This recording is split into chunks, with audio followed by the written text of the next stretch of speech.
Boa noite, irmãos. Está meio fraco esse boa noite, hein? Vou tentar mais uma vez. Boa noite, irmãos. Melhorou. Graça e paz. Louvado seja Deus. Meu coração se alegra por estar aqui na cidade de Itapeva.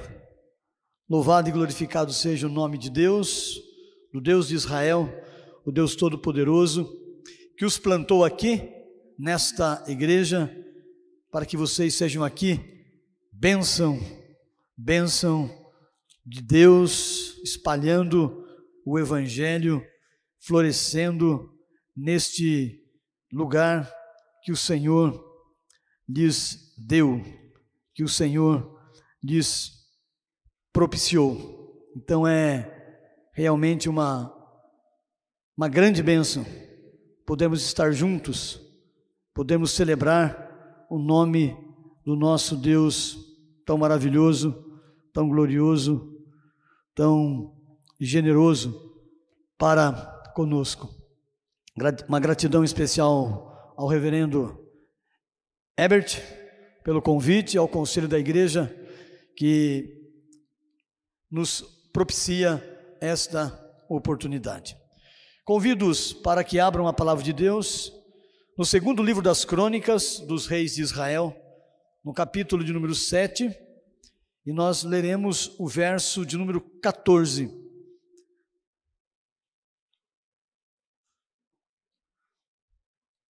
Segundo livro das Crônicas, capítulo 7, verso 14. Convido os amados para que façamos juntos esta leitura, assim como está na palavra do nosso Deus. Juntos. Se o meu povo, que se chama pelo meu nome, se humilhar e orar e me buscar e se converter dos seus maus caminhos, então eu ouvirei dos céus, perdoarei os seus pecados e sararei a sua terra. Será que fazemos diferença? Que diferença você faz? Que diferença eu faço? Que diferença a igreja faz na cidade? Que diferença os políticos cristãos fazem no governo? Que diferença eu e você fazemos na sociedade? Que diferença os alunos cristãos fazem nas universidades, nas faculdades? Que diferença fazemos? Se essa igreja fosse arrebatada, um abrir e fechar de olhos, alguém sentiria falta? Alguém notaria que existia uma igreja presbiteriana aqui no Jardim Maringá? Se todos os políticos da bancada evangélica saíssem do governo, faria diferença? Se todos os alunos cristãos deixassem as faculdades, as universidades, faria diferença? Quando a gente lê esse texto, no segundo livro das Crônicas, no capítulo 7, no versículo 14, este é um momento significativo para o reinado de Salomão. É um momento de consagração do templo, é um momento em que Salomão se derrama diante de Deus, é um momento que fica marcado na história do povo de Israel, e é um momento em que o povo de Deus é chamado pela sua postura para fazer diferença. E eu gostaria de compartilhar com os irmãos nesta noite sobre este tema. Você fará diferença quando? Quando é que você fará diferença? E esse texto nos mostra, esse versículo nos mostra a forma como faremos diferença. Se quisermos fazer diferença na cidade, na sociedade, no bairro onde moramos, no trabalho onde desenvolvemos a nossa profissão, na escola onde estudamos, no lazer que frequentamos, se quisermos fazer diferença, algumas coisas precisam acontecer em nossa vida. E a primeira coisa que eu gostaria de chamar a atenção dos irmãos é que para você fazer diferença, você vai fazer diferença quando você entender sua identidade. Porque me parece que com o passar do tempo, dos anos, nós fomos perdendo a nossa identidade. Quem é que somos de verdade? Quem é que eu sou? Quem és tu? Eu sou mais que um pastor, muito mais que esposo de uma mulher, muito mais que pai de 2 filhos, muito mais que filho, muito mais que amigo, muito mais que cidadão. Eu preciso entender minha identidade, quem é que eu sou de verdade. E o texto da palavra de Deus é fantástico, porque deixa claro isso. Olha lá o que diz: se o meu povo, que se chama pelo meu nome. Quem é você? A quem você pertence verdadeiramente? Qual é a sua real identidade? Então deixa eu lhe dizer uma coisa, com base na sólida e inalterável palavra de Deus, você é do povo mais poderoso do mundo, pois você é do povo de Deus, e você não pode perder essa identidade. Essa é a sua identidade. Você é de Deus, mas você não é sozinho de Deus, você é de um exército, de um povo que se chama pelo nome dEle. Isso é um grande privilégio, mas é também uma grande responsabilidade, porque nós somos embaixadores de Deus, nós somos representantes de Deus, nós somos templos de Deus, nós somos lavoura de Deus, nós somos edifício de Deus, nós somos homens de Deus. Então entenda o seu papel de homem de Deus que você é. Você é mulher de Deus, então entenda esse papel. Essa é a sua identidade. É mais do que ser esposa, é mais do que ser mãe, é mais do que lavar pratos, é mais do que estender roupa em varal, é mais do que dar aula, é mais do que ser médica, seja lá o que for. Você é uma mulher de Deus. Você é do povo mais poderoso do mundo, pois você é do povo de Deus. Vamos repetir isso? Juntos? Você é do povo. Não, todos juntos, forte. Você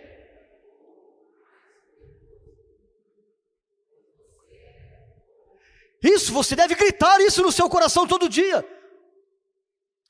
Não é, eu sou do povo de Deus. Não, eu sou do povo de Deus.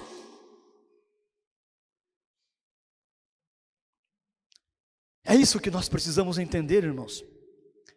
Esse foi o grito, esse foi o gemido, o brado dos profetas, dos poetas, dos líderes do povo do Deus de Israel. Aqui Salomão, em aliança com Deus, ouve de forma clara essa palavra: se o meu povo, que se chama pelo meu nome. Israel, em sua maioria esmagadora, não entendeu sua identidade, não firmou sua identidade, não desfrutou da bênção superlativa de ser do povo de Deus, porque eles queriam ser como os povos vizinhos. Eles seguiam atrás dos deuses dos povos vizinhos, deuses de prata, deuses de barro, deuses de ouro, de madeira. Confiaram em povos como os egípcios, os assírios. Deus enviou Jesus Cristo, o Verbo se fez carne, Deus esteve entre nós, mas a Bíblia diz que os homens amaram mais as trevas do que a luz, preferiram o pão da terra ao pão do céu, seguiram pelos atalhos e não pelo caminho da vida. O apóstolo clamou: vós sois raça eleita, sacerdócio real, nação santa, povo de propriedade exclusiva de Deus. Mas fazemos pouco, porque não entendemos quem somos. A quem pertencemos de verdade? E qual o resultado? Corremos atrás desse ou daquele deusinho fajuto, firmamos nossa esperança em homens, em governos, em situações, em momentos, em circunstâncias, somos enfeitiçados pelos prazeres e vícios deste mundo medíocre e sem Deus. Buscamos as mãos de Deus, não a face de Deus. Buscamos a bênção de Deus, não o Deus das bênçãos. Esvaziamos os estudos bíblicos, as escolas dominicais, as reuniões de oração. Queremos alguém que faça por nós, porque não somos comprometidos para reunir a família e chamar os crentes próximos e vizinhos para orar, para clamar, para nos socorrer em quem socorro tem. Quem é você? A quem você pertence? Você pertence ao povo de Deus. Então, para você fazer diferença, como marido, como esposa, como filho, como estudante, como trabalhador, em qualquer área da sua vida, você precisa entender isso. Eu sou do povo de Deus. Eu fui comprado. Segundo, você fará a diferença quando, segundo lugar, quando entender a sua real necessidade. Não é o que você deseja, não é o que você tem vontade, mas é o que de fato você precisa.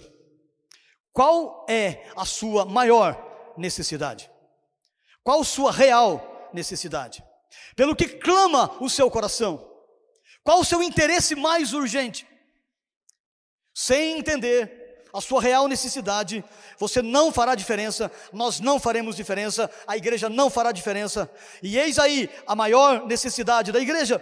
Qual que é? Se humilhar, orar e me buscar e se converter dos seus maus caminhos. Olha como isso é incrível. Preste atenção. Fixe os olhos aqui. Qual era o contexto em que essas palavras foram ditas? Você sabe qual era o contexto que essas palavras foram ditas por Salomão? Eu vou lhes dizer. Você sabe o que estava acontecendo ali? Então vamos olhar o texto. Se você pegar o versículo 14 para trás e para frente, você vai entender algumas coisas. Olha só comigo aqui. O culto estava correto, os cantores estavam corretos, os instrumentos eram os corretos, os cantos eram os corretos, as palavras teológicas estavam corretas, porque a sua misericórdia dura para sempre. As ofertas e sacrifícios eram corretas. 120 mil ovelhas foram sacrificados naquele evento. 22 mil bois. Estava todo mundo alegre. Olha o que diz o verso 10. O verso 10 diz: Salomão despediu o povo para suas tendas de coração alegre e contente. Isso era a real necessidade daquele povo? Era disso que eles precisavam? Não, não era. Eles esqueceram de conjugar os 4 verbos mais importantes da vida daqueles que fazem parte do povo mais poderoso da terra, do povo de Deus. E os 4 verbos a serem conjugados são esses: orar é o primeiro, humilhar, buscar e converter. Nossa maior necessidade é por uma espiritualidade genuína. Espiritualidade genuína é humilhar-se, é orar, é buscar a face de Deus e se converter dos caminhos errados. O povo estava em festa, e não sou nada contra a festa, mas o que o povo precisava mesmo não era de festa, o povo precisava era de conversão, era de uma espiritualidade substancial. Não adianta apenas ser religioso, ser dessa ou daquela denominação, é preciso sair do caminho errado, mas não se sai do caminho errado sem humilhar-se, sem orar, sem buscar a face de Deus. A conversão precisa ser diária. Todos os dias eu preciso me converter. Todo dia eu preciso matar o mal que habita em mim. Todos os dias eu preciso lutar contra os demônios que me assolam e que assolam a vida da igreja e de todo servo e serva do Senhor. Precisamos desmamar, como diz Russell Shedd, precisamos nos desmamar desse mundo e de seus vícios. E há muitos vícios que você precisa vencer. E para vencê-los, você precisa se humilhar, você precisa orar, você precisa buscar e você precisa se converter. Terceiro e último. Você fará diferença, eu farei diferença. Nós faremos diferença quando, em primeiro lugar, entendermos nossa identidade. Segundo, entendermos nossa necessidade. E terceiro, entendermos a origem da verdade. Qual a origem da verdade? A origem da verdade que confere segurança ao meu, ao seu e ao nosso viver. E a origem da verdade está no então de Deus. Tem um então aí. E esse então é a origem da verdade. Ouça e leia com os olhos, mente e coração o que Deus diz. Então eu ouvirei dos céus, perdoarei os seus pecados e sararei a sua terra. Vamos ler comigo? Então,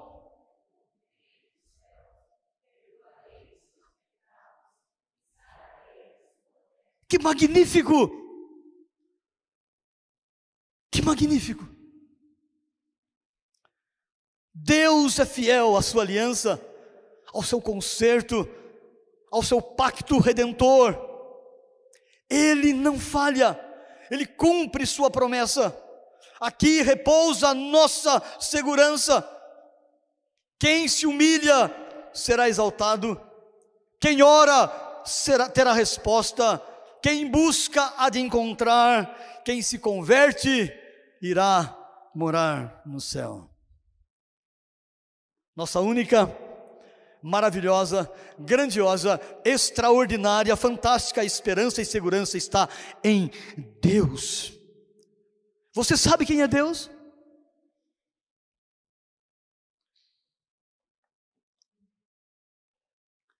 Você conhece o Deus das Escrituras? Deixa eu lhe perguntar, você tem prazer em buscar a face deste Deus? Você tem sede de Deus? Você tem fome de Deus? Olha só, até os fios de nossa cabeça estão contados. Você consegue imaginar isso? Tá certo que do reverendo Herbert não é muito difícil de contar os fios de cabelo. Talvez os meus não sejam tão difíceis. Mas você consegue imaginar isso? Que neste mundo nós estamos chegando a aproximadamente 8 bilhões de seres humanos. Entre os que nascem e morrem todos os dias e todos os anos. Você consegue imaginar que o Deus que você serve, de quem você é, a quem você pertence, sabe o número dos fios de cabelo desses 8 bilhões de seres humanos?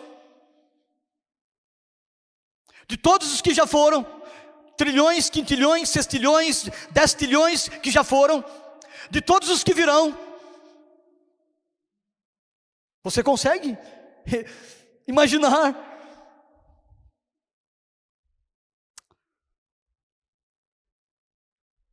Às vezes eu fico perplexo quando eu leio a Bíblia e quando eu penso que Deus responde à oração de um infeliz, de um miserável como eu.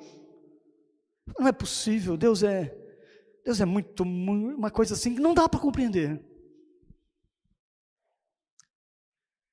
Se você passasse, deixa eu dizer uma coisa para você, se você vivesse 1000 anos, e por 1000 anos, estudasse, perscrutasse, diligentemente, 24 horas por dia, o Deus das Escrituras, você não saberia nem uma unha do que é realmente e de quem é Deus.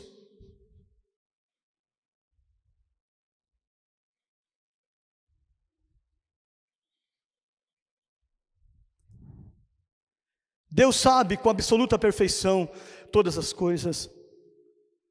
A Bíblia diz que Deus chama as estrelas pelo nome. E há estudos comprovados que a nossa Via Láctea tem bilhões de galáxias. Não é uma, duas, 5, meia dúzia. São bilhões. E a Bíblia diz que Deus chama cada uma pelo nome. E todas comparecem quando Ele chama. E aí tem alguém que chega e me diz: não, mas se Deus chamar alguém, alguém pode dizer não. Jamais! Se Deus chama, a pessoa vem. É impossível resistir ao chamado de Deus. Então, você não pode fugir dele. Não há um lugar sequer que ele não preencha com sua glória. Você pode fugir dos olhos do seu pastor, dos olhos de seu marido, de sua esposa. Você pode fugir dos olhos de seus pais. Você pode fugir dos olhos da câmera de segurança que estão instaladas em todos os lugares das cidades, nas ruas, nas pousadas, nos hotéis e nas estradas. Mas você não pode fugir de Deus. Então, faça diferença onde você está plantado. Pare de reclamar e clame. Pare de ficar olhando para a vida dos outros, falando dos outros, e concentre sua energia em Deus. Busque a verdade que vem de Deus, a verdade que está nas Escrituras Sagradas. Eu vou terminar. E a conclusão é simples: você fará diferença quando? Você fará diferença quando? Agora eu quero que vocês me ajudem. Primeiro,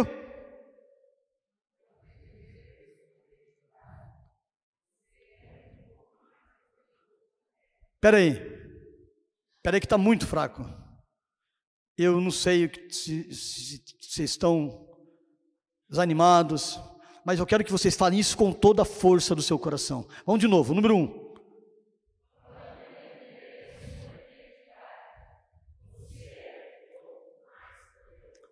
Agora parei. Agora eu quero que as mulheres falem isso. Só as mulheres.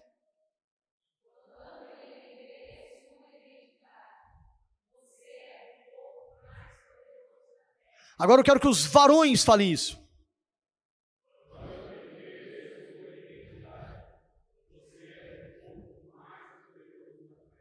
Pela primeira vez os homens ganharam.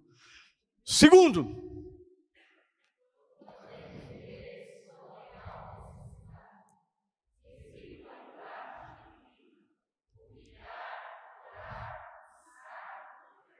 terceiro,